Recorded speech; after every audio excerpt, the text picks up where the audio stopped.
Lara Croft felt that graduating college and getting a day-to-day was too mundane for her life. She could feel the call of adventure boil in her blood and set out to grab it by the hand. It held her tightly in its grip, but her own slipped away as if it was all too much for her. They say that those that want their dreams fulfilled will have to work the hardest to prove it. For Lara, her dream is a night terror that she will have to take control over and turn to her favor in order to survive. It is just fate's way of giving Lara everything she wanted while yelling, "Put up" or "Shut up." Lara leads a group on an expedition to find the Sun Queen. The journey takes a detour when the boat they were traveling in capsizes due to a storm. They unexpectedly wash up on the island they were looking for, only to find vicious cultists inhabiting it. Lara is captured for a brief moment, but is able to free herself and escape to the island. She is completely outside of what one would call normalcy, and her only way to save her friends and get off the island is to become a survivor. A mystery surrounds the evolving of Lara from humble student to Tomb Raider. Not everything in the story is about this courageous girl turning into a survivalist. The island and the secrets within have much of a story to tell as well, and Lara will discover that escaping the island alive will not be good enough. Lara's petite figure and admirable features are not the strength of the title. It's her will to overcome all of the obstacles in front of her while never losing her ethical code that's remarkable. I can't just leave him out there alone. I need to get to him. Sometimes you've got to make sacrifices, Lara. In a way, I almost feel sorry that she may one day grow into the hardened and unflinching person in previous titles. The island that this young woman has to overcome is a wealth of gorgeous foliage and weather effects. The weather changes depending on which part of the island the characters currently inhabit. The sun shines in from the distance, snow clouds the screen, and the rain bustles through the surrounding trees. Our hero and the people trying to slay her are acceptable, but nothing pops out as particularly impressive about the models. The sound clambers with orchestral thumping, and the voice acting works out for the main cast. The voiceover for the documents dispersed around the island is, unfortunately, not nearly as appealing. They have no idea what's happening here. It is the Oni who stalk us. A different coat of paint washes over the Tomb Raider series. Lara no longer bounds around like an action goddess who is totally in control of the situation. She is young and has no experience outside of what she has read in books. It's kill or be killed, and lucky for us, she has all the tools needed to do just that. Adapting the modern run, jump, and cover mechanics of the current generation of action-adventure gaming was a step in the right direction. The remake takes it a notch higher with weapon upgrades, skills, and open-ended gameplay. Surviving on the island means a lot more than hiding in a cave while waiting for help. People are out hunting her and her friends. The only option available is to fight back. Lara must learn to survive through practice. She'll have to climb to the greatest heights, learn to tend to her own wounds, and kill both animal and man. Doing so will net her experience points that can be used in 3 skill trees. Divvying points between these talents will slowly start to morph Lara into Bear Grylls. Investing enough points in the Hunter, Brawler, and Survival trees will increase Lara's chance against her foes. She'll start off as a rookie and gradually grow to a specialist through experience. The difference from start to finish is as variant as night and day. She will start with a rudimentary knowledge of how to use her weapons, and by the end of her journey, she'll blast someone to pieces at point-blank range without flinching an eye.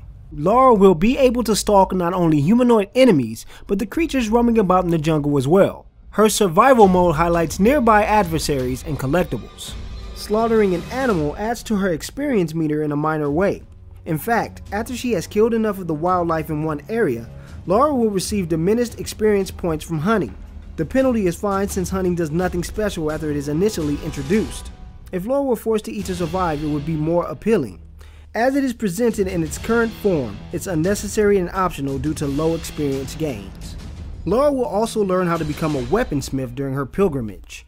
Since the entire island is one combination of history washed ashore, she can find different weapons and tie them together into a better version. For example, the bow originates as a piece of wood tied together by 2 big branches. Later on in the title, it becomes a sleek compound bow with a scope and explosive arrows. Upgrades are only possible by scavenging items from chests and enemies. Each weapon has an alternate fire mode and gain upgrades such as scopes and silencers. Weapons are not the extent of the upgrades in Lara's arsenal. As time goes by, traversing the world will become exceedingly difficult. Scaling protruding handholds will not always be an option. Lara will have to make do with the items she finds by chance and turn them into something worthwhile. Sights out of reach are easier to get to with the climbing axe or with the rope. This extends to pretty much anything, since Lara will do a ton of backtracking after receiving an upgrade. In a way, it gives the adventure a bit of Metroid's playstyle. Tomb Raider is in fact a departure from the original games in the series. It focuses more on telling the story of Lara's survival as opposed to searching for a tomb. You do not have to hang your head in disappointment. The tombs are still a welcome but optional part of the series. In each new location, Lara will be able to venture into the depths of Chinese history and unearth lost relics. The mechanics focus more on puzzle elements and platforming during these subterranean missions.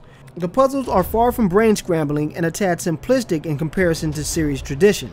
The payoff in raiding a tomb shows itself as a heavy experience boost and nothing more. I've spoken about how well Lara holds up against the opposition, but not much about how they use their skills to take her down. The highly aggressive cultists will scream out her position and take cover appropriately. They keep swarm tactics heavily in mind as they toss out Molotovs to draw Lara out, just as another brute closes in for a melee kill or fires off at her with a shot. They generally keep Lara scrambling for cover and attempt to overwhelm her with superior strength and numbers. Be happy that all things are great on the single player front, because the multiplayer has quite a few issues. You will instantly notice the downright grotesque downgrade of the visuals. I found myself squinting through the pixels to focus on drably textured character models to shoot them down. That is, if you can actually get a beat on someone with the amount of lag attributed to each bout. This lag is definitely more of a glitch than actual connection lag. At least that seems to be the case on the PlayStation 3 version. It would take about 1.5 seconds to connect with the character on screen, unless the player on the other team has figured out that bounding around like an idiot totally breaks this chance. I literally shut the game off after my character lost all control and began sliding on her knees on her own. Do yourself a favor and wait for a mound of patches before you waste any time on the MP. Tomb Raider has had some harsh ups and downs. Its attempts to claw its way back from mediocrity has been a tough trial. The reinvention of Lara Croft as an inexperienced pup is just the kick in the pants the title needed. Despite the stomach-turning multiplayer experience, this new coat of paint is an absolute hoot of a time. Tomb Raider receives an A- from Geek Citadel. Lara's life and death fight is a harsh and revitalizing experience that the series deserved. For more reviews and opinion pieces, visit geekcitadel.com. Subscribe to our YouTube channel and leave a comment on the webpage. We'd love to hear what you have to say. Thanks for watching, and see you next time.